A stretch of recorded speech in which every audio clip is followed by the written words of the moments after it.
Well, hello everyone. Welcome back to Berea.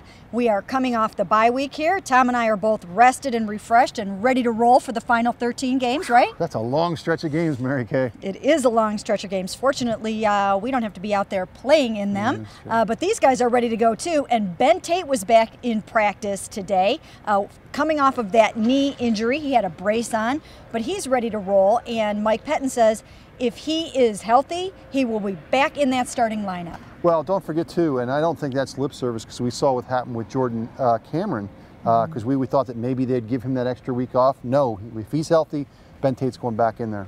And while he was gone, of course, Isaiah Crowell did very well, and Terrence West held down the fort too. So now what are they going to do? They've got 3 running backs and 1 football. Yeah, and I believe Ben Tate was telling you guys today that really these type of rotations work best with 2 backs.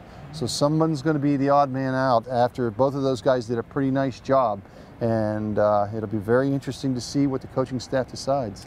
Well, you know what, and Ben Tate was talking about too, you know, you need to get in the rhythm as a running back. Absolutely. You've got to get in the flow of the game. So you don't want to have one guy doing one series, one guy doing the next. One way to divide it up is possibly have a guy focusing a little bit on 1st and 2nd down, and then have someone else come in maybe on 3rd down. Maybe that's a way to work Ben Tate back in from his knee injury, is to let maybe Isaiah run on 1st and 2nd down a little bit and let Ben come in on 3rd downs for maybe just the first week or 2. So we don't know how they're going to do it yet, but it's a good problem to have. They've got 3 good running backs. Yeah, and boy, after last year, poor Norv Turner's probably wondering, what have I done to the football gods? I just needed 1 running back last year. Now the Browns have 3. Well, they already have 5 rushing touchdowns this year through 3 games. They only had 4 rushing touchdowns last year. I think a little bit of that was Norv Turner kind of saying, hey, you traded Trent Richardson away, let's just see how you're going to like this. So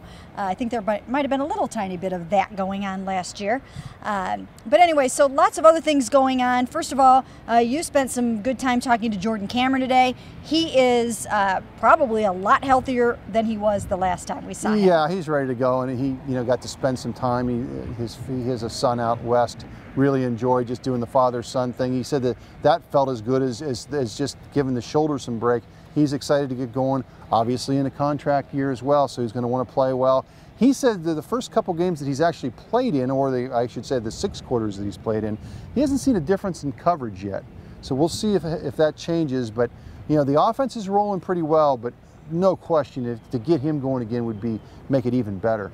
On a little housekeeping note, Desmond Bryant was on the exercise bike today. Coach says he's a little nicked up, not sure if he'll practice tomorrow. But another big topic today was don't look ahead. I've already looked ahead.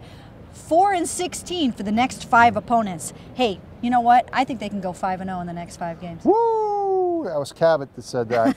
You know, I think, you know, they certainly have a chance in all 5 games. They're only playing 1 Super Bowl winning quarterback out of that group. There's no question that there's going to have some chances. Starting right off the bat, I think this is, I don't want to say it's a must-win against Tennessee, but this is a team they should be able to beat.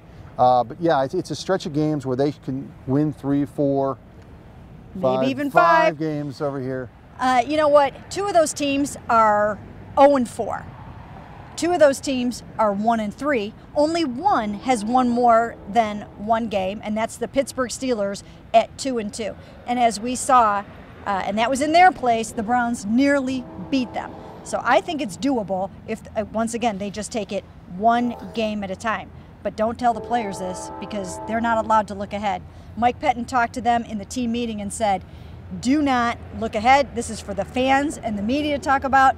You guys only can think about the Tennessee Titans. They're on a 3-game losing streak, so hey, like you said, they should be able to win. However, when's the last time the Browns won a game on the road, Tom Reed? I had to think about it, and now I know why Brian Hoyer knows. It was in Minnesota last year, and he had led, of course, that dramatic comeback at the end, but boy, I had to think about it. Yes, I did too. I mean, you forget how long it's been for some of these things, but Brian, of course, knew because that basically kicked off the Brian Hoyer era in Cleveland Browns football. So once again, these guys know they've got to take it 1 game at a time, even though they can win the next 5.